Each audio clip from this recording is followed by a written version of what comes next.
Okay, so here's part 2 of how to write extremely well-written dialogue. In part 1, we talked about subtext, why you write with subtext, and exactly what subtext is, right? Subtext is the content of what you're saying that is behind the actual words that you're using. How do you write with subtext? You start with trying to figure out what your character's tool is that they're using, the tactic that they're using to communicate. So if I want to seduce you, regardless of the words I'm using, I'm choosing language and suggestions and double entendres or whatever to communicate that I'm trying to draw you in. That's what I'm communicating to the audience with subtext, okay? So the next thing you need to know is a character dialect, which is, we talked a lot about this in the first video.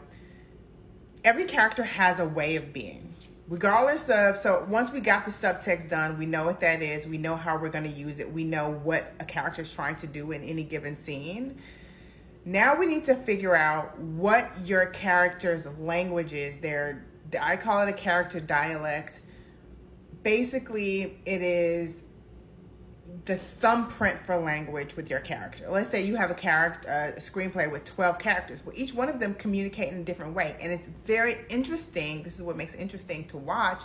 You have a character who communicates this way, and then another character who communicates this way, and they're having a conversation with each other, except this one is always trying to, the way that they communicate is by circling the airport, circling the issue, but never landing, right? They're going to go around it.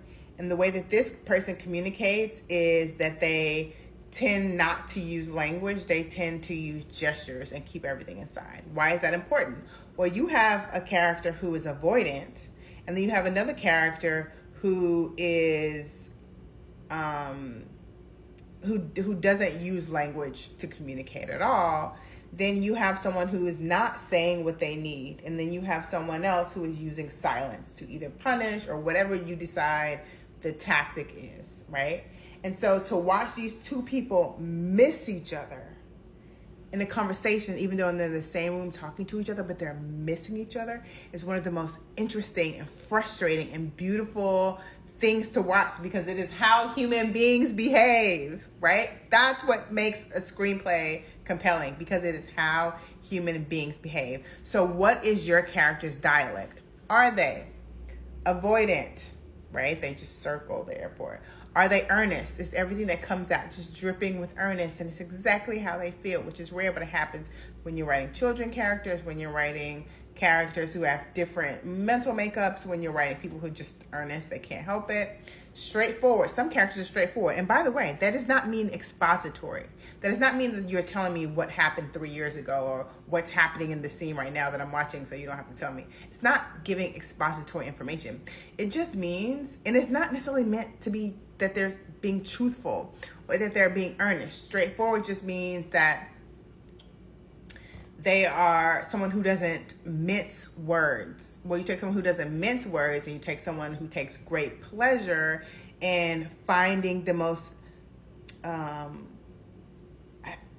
helpful way to say something, then they're going to miss each other because they have different value systems in terms of how they communicate and what's important in terms of how they communicate. Do you have someone who's transparent?